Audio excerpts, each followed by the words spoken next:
Bismillahirrahmanirrahim. Assalamualaikum warahmatullahi wabarakatuh.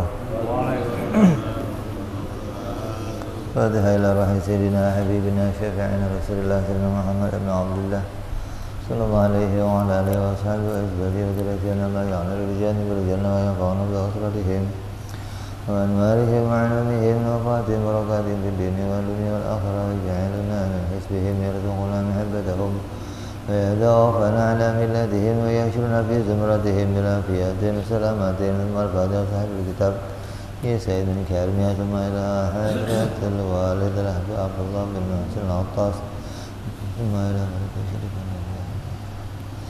نفعنا الله بما بعلومهم لهم الفاتحة أعوذ بالله من الشيطان الرجيم بسم الله الرحمن الرحيم الحمد لله رب العالمين الرحمن الرحيم مالك يوم الدين إياك نعبد وإياك نستعين اهدنا الصراط المستقيم صراط الذين أنعمت عليهم غير المغضوب عليهم ولا الضالين آمين بسم الله الرحمن الرحيم نويت تعلما وتعليما وتذكرا وتذكيرا ونفعا والانتفاعا والإفادة والاستفادة والحثا على التمسك بكتاب الله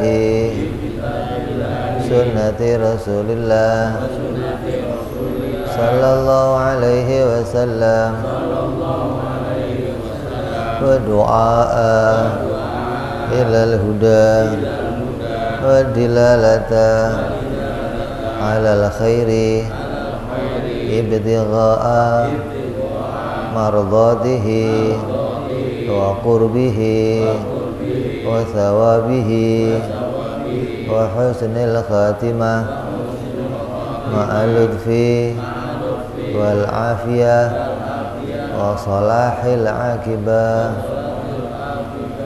Bismillahirrahmanirrahim. Alhamdulillah rabbil alamin. Wassalatu wassalamu ala asyrafil anbiya'i wal mursalin sayyidina habibina wa syafi'ina wa maulana Muhammadin wa ala alihi wa sahbihi ajma'in. Amma ba'du. Qala musanniful kitab rahimahullah nafa'ana bihi wa bi'ulumihi fid darain. Allahumma aftah qulubana futuhal arifin wa bihikmatika wansur alaina birahmatika ya arhamar rahimin. Ila anqal, sampai kita pada pembahasan perkara jaiz bagi Allah subhanahu wa ta'ala. Berarti dengan pembahasan ini perkara wajib sudah selesai dan mustahil juga sudah selesai. Berikutnya adalah pembicaraan tentang keyakinan kita, i'tiqad kita pada perkara jaiz yang disandarkan kepada Allah subhanahu wa ta'ala. Maka perkara jaiz bagi Allah itu hanya ada satu. Kalau yang wajib kemarin berapa? 20. Yang mustahil 20. Yang jaiz hanya satu. Apa yang jaiz satu itu? Fi'lu kulli mumkinin au tarkuhu, yaitu Allah menciptakan sesuatu dari perkara yang mungkin terjadi atau tidak menciptakan sesuatu dari perkara yang mungkin terjadi. Jadi perkara jaiz ini bicara perbuatan Allah gitu loh. Perbuatan Allah itu ada berapa? Ya hanya satu. Apa? Menciptakan. Kalau perbuatan kita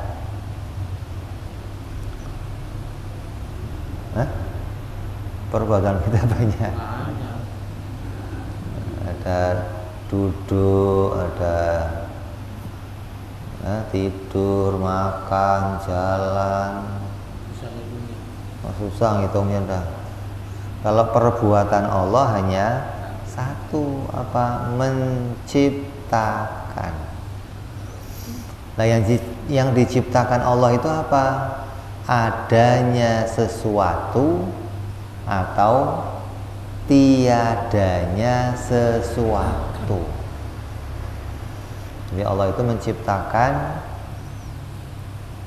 segala yang kita lihat ada di dunia ini, maka itu pasti ciptaan Allah. Yang kita tidak melihatnya itu pasti ya tidak diciptakan oleh Allah, gitu loh. Jadi yang ada seluruhnya ciptaan Allah, yang tiada seluruhnya apapun karena Allah tidak menciptakannya. Jadi Allah itu sebenarnya bisa menciptakan apapun bisa, tapi yang diciptakan oleh Allah itu sesuai dengan kehendaknya. Kalau Allah mau, ya Allah ciptakan. Kalau Allah nggak mau, ya nggak ciptakan, gitu loh.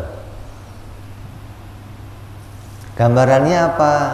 Seperti menciptakan kebaikan pada hamba-hambanya. Semua hamba yang mendapatkan kebaikan, maka kebaikan itu berasal dari Allah.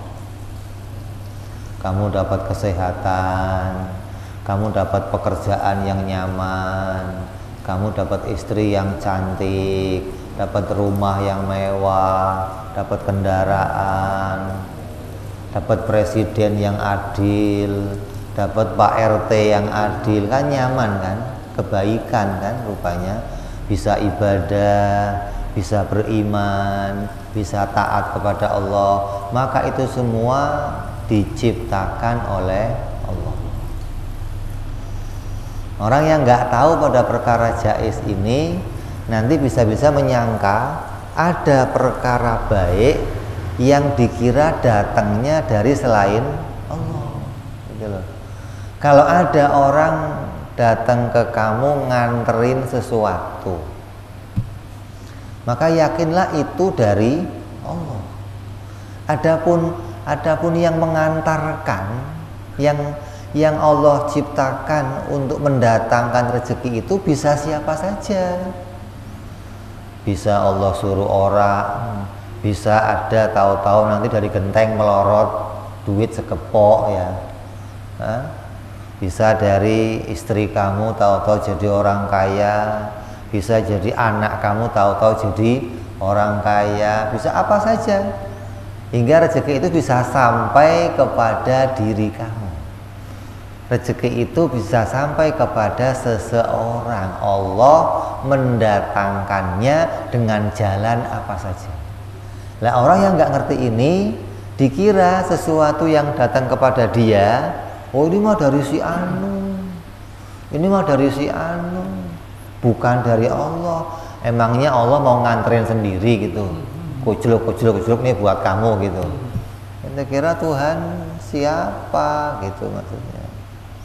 Jadi kita harus meyakini bahwa kebaikan apapun yang kita terima itu datangnya dari Allah Subhanahu wa ta'ala.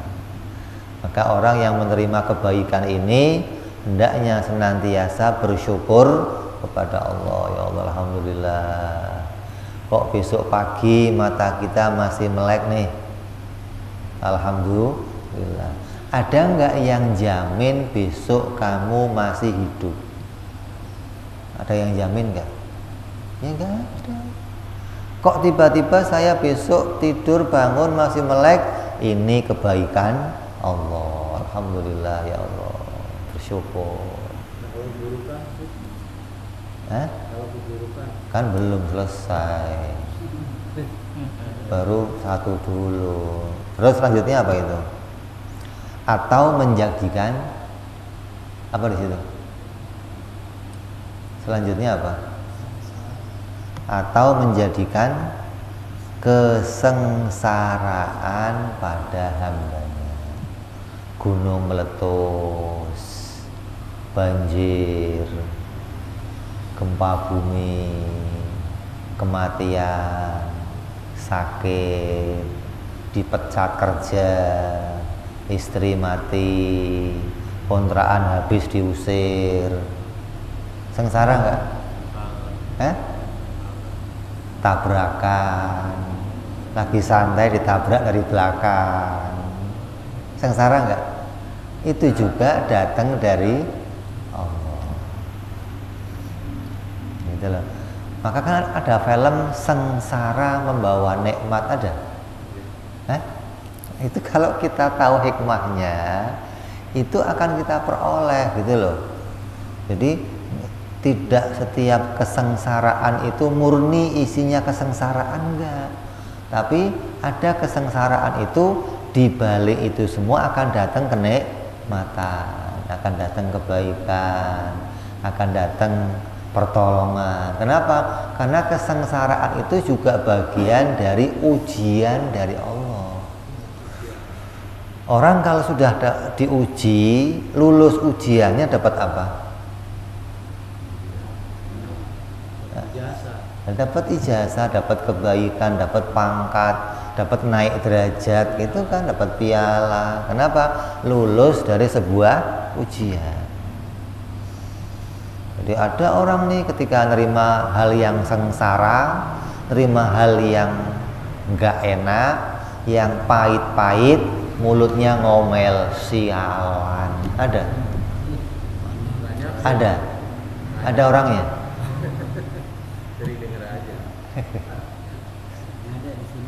Nggak ada di sini, iyalah.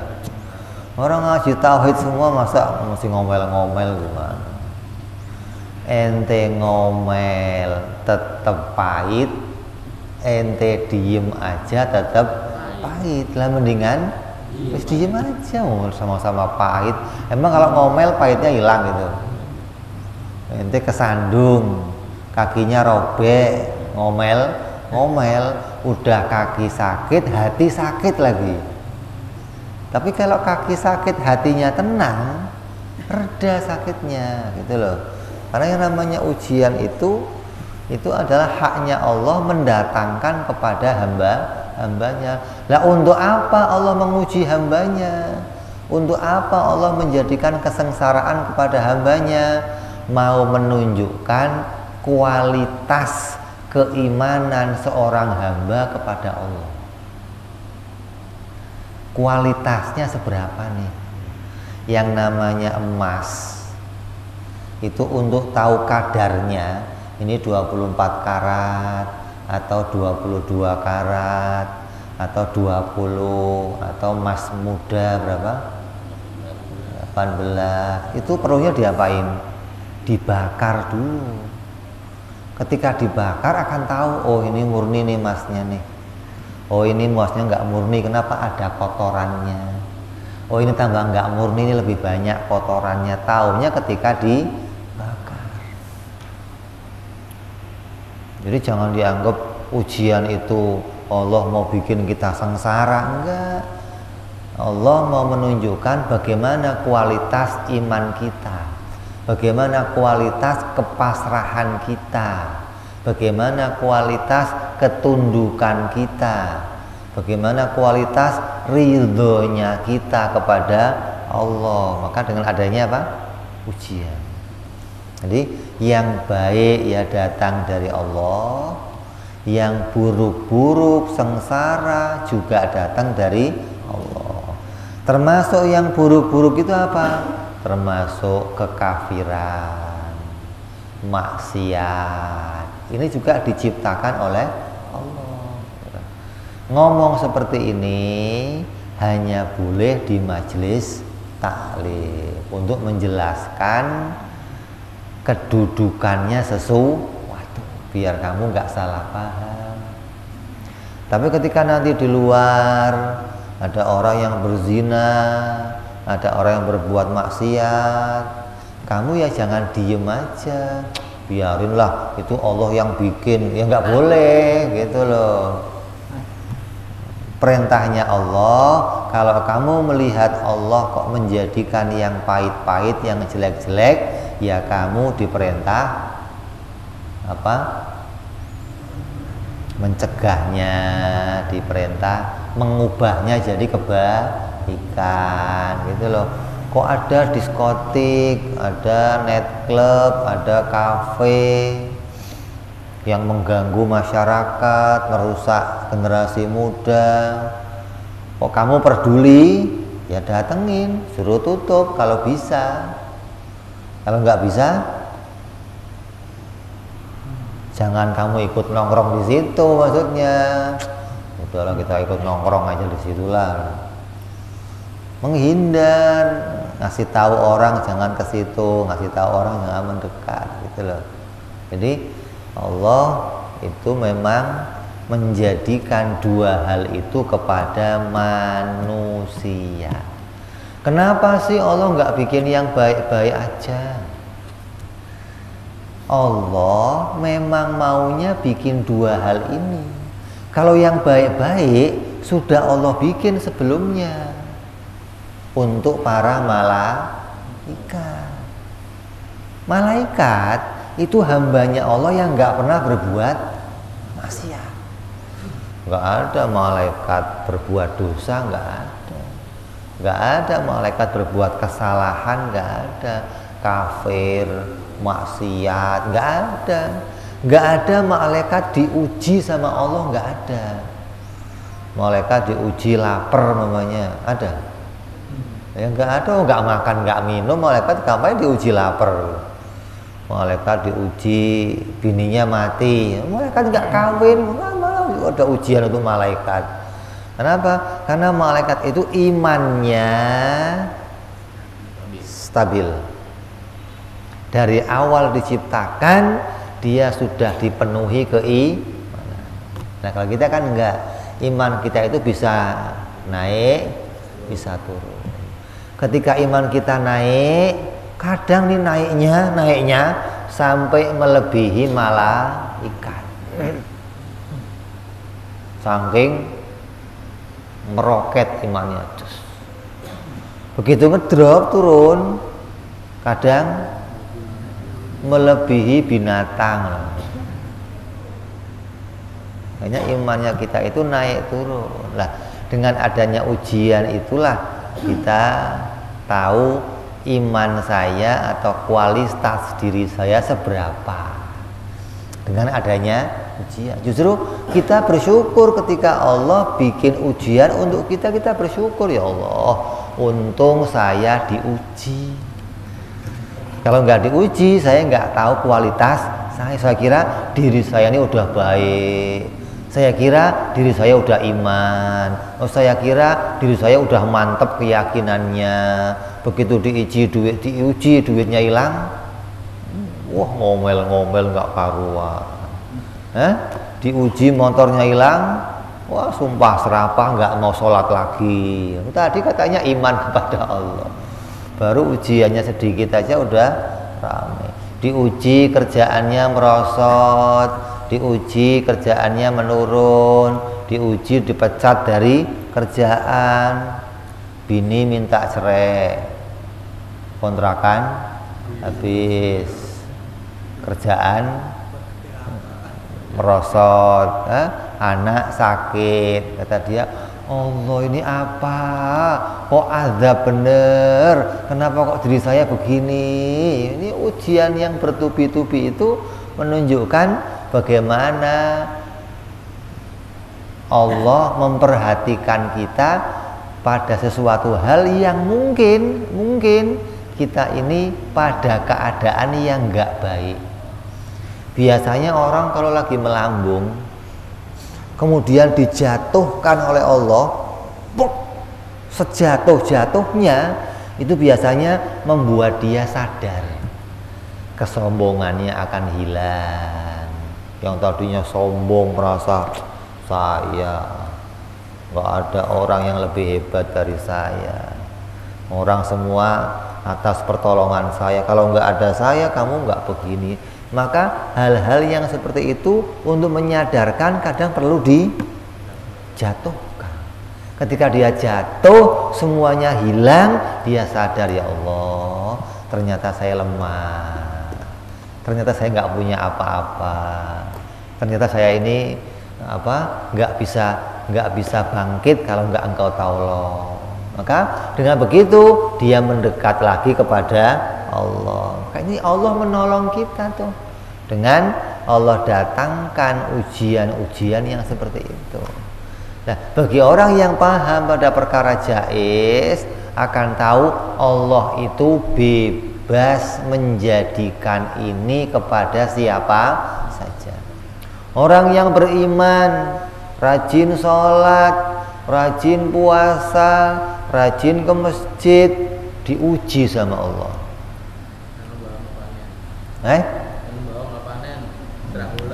Serang ulet, serang wereng, diserang macam-macam, kerjaan sepi, padahal ahli ibadah, ahli taat kepada Allah. Ada orang kafir, nggak pernah maksiat, nggak pernah taat, hari-hari maksiat, tapi kerjaannya naik, kaya, dikit-dikit beli rumah, dikit-dikit beli mobil, dikit-dikit kawin lagi. Nanti yang ngelihatnya, duh, Allah ini gimana? Ini kalau nggak ngerti perkara jaiz begitu tuh. Lah, Allah itu menjadikan orang kafir itu kadang nggak diuji apa-apa, terus dikasih sama Allah. Kenapa? Karena Allah mau orang ini lupa sama Allah. Allah mau orang ini sampai mati dalam keadaan kafir. Maka Allah terus kasih terus, hingga dia nggak pernah bisa mengingat kalau ini semua datang dari Allah. Dianggap ini hasil usahanya, ini hasil perjuangannya, ini hasil kreasinya, ini hasil kepintarannya. Jadinya kayak siapa? Korun itu ketika ditanya, Korun, ente bayar zakat dong, ini kan kaya. Ngapain bayar zakat? Duit-duit saya nyari sendiri, mikir sendiri, usaha sendiri, ini semua saya peroleh sendiri, ngapain saya bayar zakat? Korun tuh. Jadi orang kafir itu ketika didatangkan oleh Allah, istijrat namanya, terus dilulu oleh Allah, dikasih agar dia tidak ingat kepada Allah. Adapun orang Islam, orang mukmin, naik dikit jatuh, naik lagi jatuh. Untuk apa? Biar nggak muncul kesombongan, biar kamu ingat Allah terus. Kalau majunya saya itu bukan karena usaha saya, tapi karena adanya pertolongan Allah, adanya bantuan Allah, adanya kemudahan dari Allah. Hingga ketika dia nanti hatinya sudah mapan, hatinya tenang, diberikan hal-hal yang sampai nggak terhingga itu, nggak lupa lagi sama Allah. Ada seorang wali namanya Abu Hasan Asyadzili, seorang mursyid thariqah kaya raya. Yang namanya mursyid thariqah itu biasanya hidupnya sederhana. Ini ada mursyid thariqah hidupnya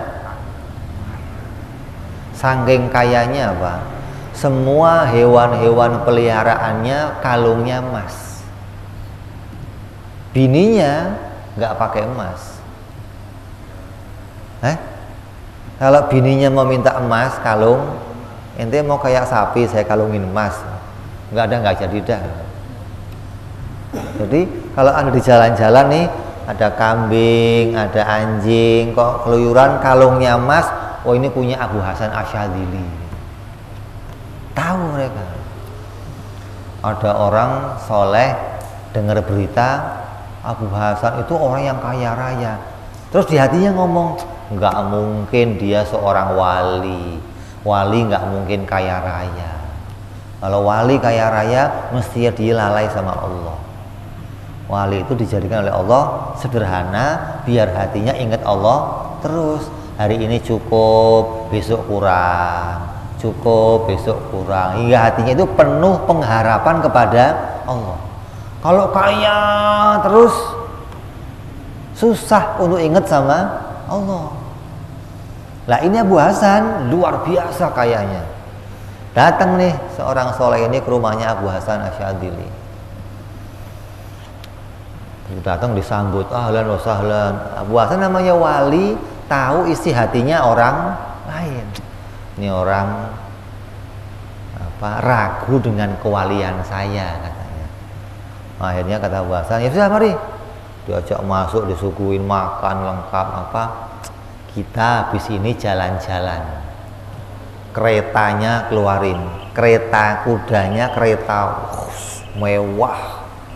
Ayo naik. Lihat keretanya Abu Hasan dia bingung. Ini kereta kamu? Iya. Ini mah punya raja katanya. Tenang aja nah. Begitu naik, udah supir suruh keliling kota. Sama Abu Hasan, orang tadi ini dikasih mangkok. Kita jalan-jalan, ini pegang mangkoknya, jangan sampai tumpah. Nanti kalau selesai kita pulang, kamu saya kasih hadiah. Siap. Itu jalan, keliling, lihat macam-macam, lihat pasar, lihat ini. Sampai ke rumah lagi, turun nanya, gimana tadi jalan-jalan? Kata orangnya, jalan-jalan apa? Saya nggak lihat apa-apa, ngeliatin mangkok mulu takut tumpah, tahu nggak? Itulah hati saya. Saya penuh kaya begini nggak pernah perhatian. Yang saya perhatikan bagaimana hati saya nggak lalai sama Allah. Begitu. Wali-wali itu begitu. Hatinya sudah mapan gitu loh. Itu dikasih apapun sama Allah nggak melalaikan dia. Nah, kalau kita ini dikasih bini cantik dikit aja miring-miring jalannya udah lain-lain. Punya motor Matic 2 aja udah jalannya beda. Beli rumah baru udah tetangga kecil semua. Apa ente? Nah, punya kontrakan 10 gitu, aduh ini mah juragan. Ada orang manggil dia Pak, kok Pak Bos dong? Iya Pak Bos. Hatinya nggak mapan gitu loh. Makanya ini adalah hal yang jadi ujian yang diberikan Allah kepada tiap hambanya lah. Menguji hambanya, memberikan nikmat hambanya, ini adalah perkara jaiz bagi Allah gitu. Jadi kalau kita ngelihat hal ini, ketika kita mendapatkan sesuatu hal, kenapa si Anu kok kaya saya miskin? Jawabnya apa? Jaiz gitu. Allah boleh saja menjadikan yang satu banyak, menjadikan yang satu sedikit. Ada orang dipanggil sama, nih 1 juta buat kamu, nih 10.000 buat kamu, adil nggak? Enggak. Nanti kita ulas, kita terangkan setelah azan Isya. Kita masuk Isya, kita dengan azan sebentar, fadhol.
التامة الصلاة القائمة أعطي سيدنا محمد الوسيلة والفضيلة والشرف والدرجة العلية الرفيعة وبدء المقام المحمود الذي وأنت يا أرحم الراحمين. رب اغفر لي ولوالدي يا رب اغفر لي ولوالدي يا رب اغفر لي ولوالدي يا الله. رب اغفر لي ولوالدي يا رب اغفر لي ولوالدي وارحمهما كما ربيانا صغارا.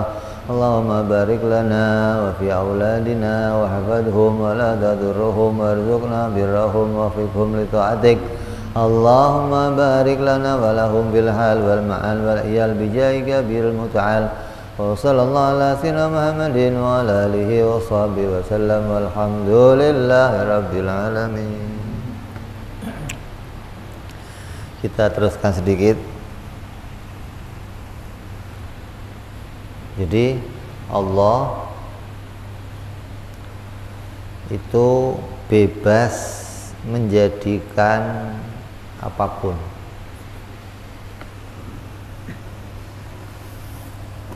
Allah itu memberikan kepada kita sesuatu yang menjadi miliknya Allah sendiri. Allah itu kalau membagi-bagi kepada hambanya, hamba yang dibagi itu dibagi oleh Allah sesuatu yang menjadi miliknya sendiri. Kalau Allah membagi apa yang menjadi miliknya sendiri, maka Allah bebas membaginya. Gak ada yang bisa nuntut, kenapa saya dapatnya sekian, kenapa sekian. Beda kalau Allah itu punya kewajiban bayar pegawai umpamanya, ya harus sama. Pegawai yang jenis ini sama, pegawai yang ini sama. Karena Allah nggak punya kewajiban kepada kita, ketika Allah memberikan sesuatu, maka pemberiannya itu bebas. Ada yang dikasih 1 juta, ada yang dikasih 500.000, ada yang dikasih 10.000, ada yang enggak Bisa protes nggak kamu?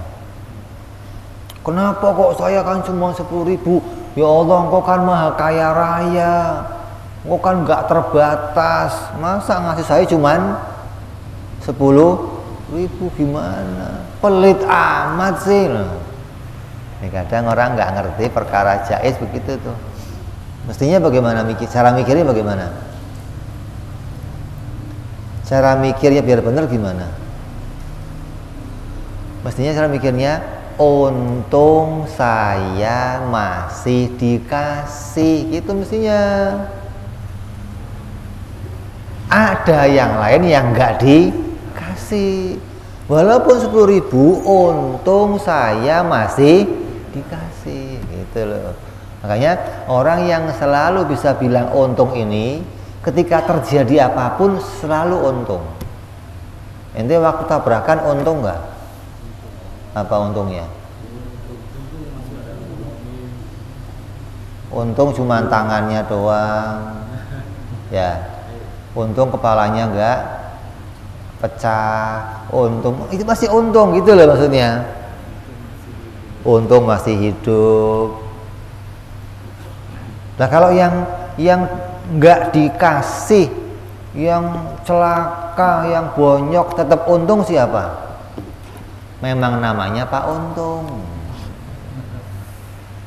Beda kalau itu untung terus, mau rugi tetap untung, namanya aja Pak Untung.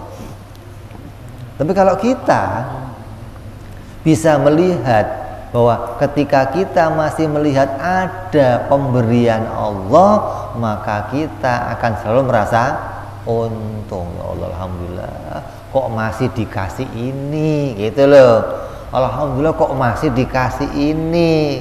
Ono nggak dikasih, ono nggak dikasih, gitu loh. Makanya orang itu ketika dari bawah, ada orang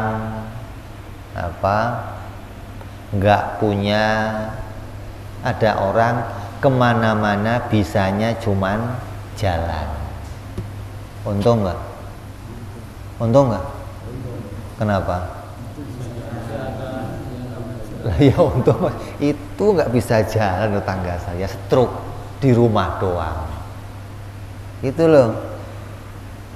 Lihat orang kok punya sepeda,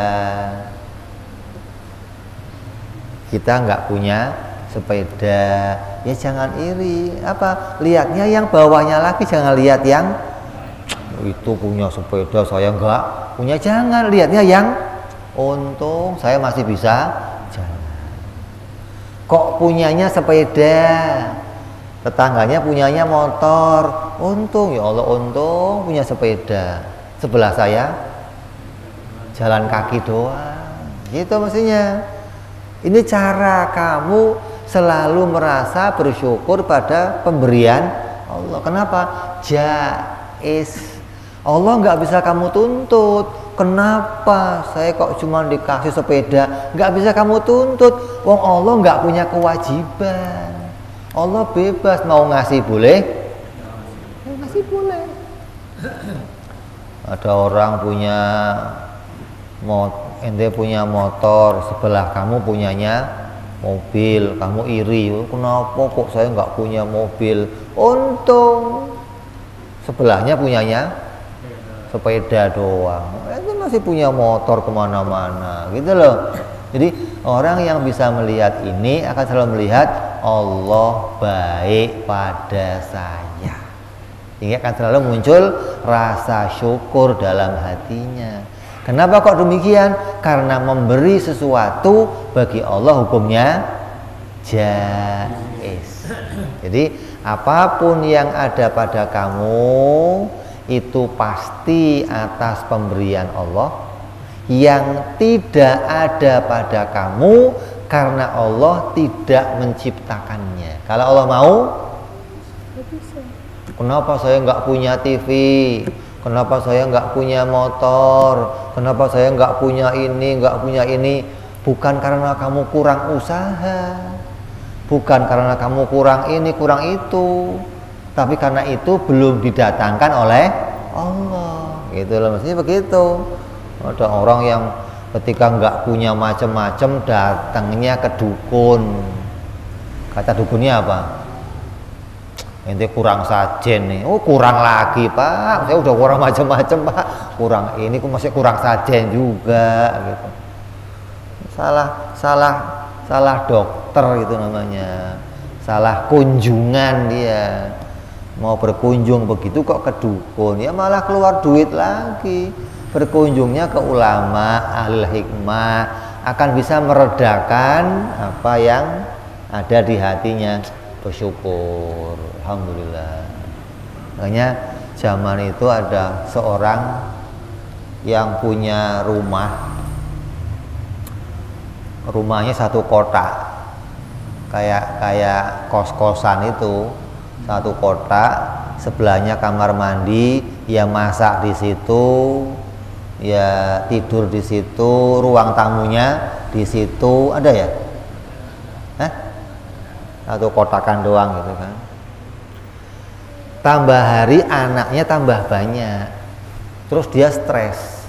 Ke rumahnya seorang ulama, Pak Kiai, Pak tolong saya dikasih solusi biar saya punya rumah yang gede. Anak saya begini, bini saya begini, saya di situ, ya Allah, saya hidup saya kok susah. Pengen tahu resepnya biar rumah kamu gede. Gimana Pak Kiai? Pelihara ayam. Nggak ada ayam aja udah susah Pak Kiai, mau taruh di mana ayamnya? Ya kalau kamu nurut sama saya, ya silakan. Silakan pulang. Kalau kamu mau minta resep dari saya, nurut. Nanti rumah kamu jadi gede. Ya udah, beli ayam dia bawa ke rumah. Yo tambah sumpek rumahnya, udah sempit pelihara. Seminggu udah nggak kuat dia rumpek apa? Gimana? Ya Allah Pak Kiai, tambah susah saya. Apa nggak ada resep yang lain Pak Kiai? Ada apa? Sekarang pulang kamu beli bebek. Ya Allah Pak Kiai, tambahin beli bebek. Ente nggak salah ngasih resep apa? Udah nurut aja. Udah nurut dia beli bebek. Seminggu tambah rumah, ada ayam, ada bebek, ada anak di rumah, apa enggak tambah kalang kabut. Udah minggu berikutnya kesana lagi, apa? Tolong jangan suruh beli apa-apa lagi Pak Kiai. Ya udah gini, sekarang bebeknya kamu jual, bebeknya dijual. Seminggu gimana? Alhamdulillah Pak Kiai, rumah saya sekarang legaan. Ya sudah, udah lega, udah. Nah sekarang ayamnya dijual. Begitu ayam dijual ke rumah, alhamdulillah Pak Kiai, rumah saya sekarang gede Pak Kiai, lega. Padahal ya itu aja rumahnya, nggak ganti rumah enggak. Cuman rasanya jadi lega, gitu loh. Karena hatinya hilang sumpeknya, hilang. Jadi orang itu ketika bisa menerima hal-hal yang baik begitu akan bisa mendatangkan rasa syukur kepada Allah Subhanahu wa taala. Ya. Jadi ini kita bicara perkara yang berikutnya dari sifat-sifat yang kita harus tahu bagi Allah, yaitu perkara jaiz. Kalau kamu nggak tahu ini, maka hidup kamu akan dipenuhi kesusahan. Banyak orang stres, banyak orang bunuh diri, banyak orang galau, banyak orang depresi. Kenapa? Nggak ngerti perkara jaiz. Kalau kamu ngerti perkara jaiz, ini akan jadi rem yang pakem ketika kamu akan jalan kepada hal-hal yang keluar dari keridhoannya Allah Subhanahu wa taala. Ya, mudah-mudahan kita semua dengan ngaji ini dibuka hatinya oleh Allah, dijadikan oleh Allah orang-orang yang ridho kepada Allah, bisa menerima apapun yang diberikan oleh Allah Subhanahu wa taala dan pandai menjadi hamba-hamba yang bersyukur kepada Allah Subhanahu wa taala. Amin ya rabbal ala hadhihi niyyah wa ala niyatin salihah wa ila hadratin nabi. Al-Fatihah. A'udzu billahi minasyaitonir rajim. Bismillahirrahmanirrahim. Alhamdulillahi rabbil alamin arrahmanir rahim maliki yaumiddin. Iyyaka na'budu wa iyyaka nasta'in ihdinas siratal mustaqim siratal ladzina an'amta 'alaihim ghairil maghdubi 'alaihim waladdallin. Amin.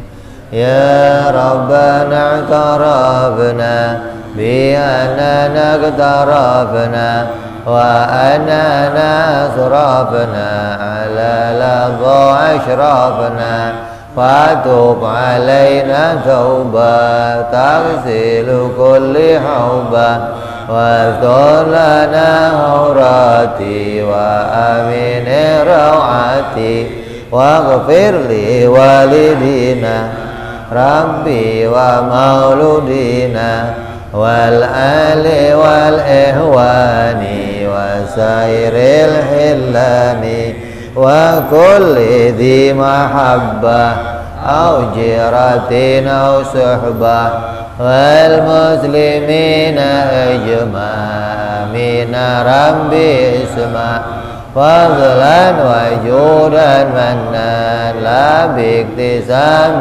منا بالمصطفى رسولنا الله بكل سولي صلى وسلم ربي عليه عند الحبي وآله وصحبه عداد تحصي صحبي والحمد لله في البدء والتناهي وانا ربك رب العزة عما يصفون سلام على المرسلين والحمد لله رب العالمين. Assalamualaikum warahmatullahi wabarakatuh.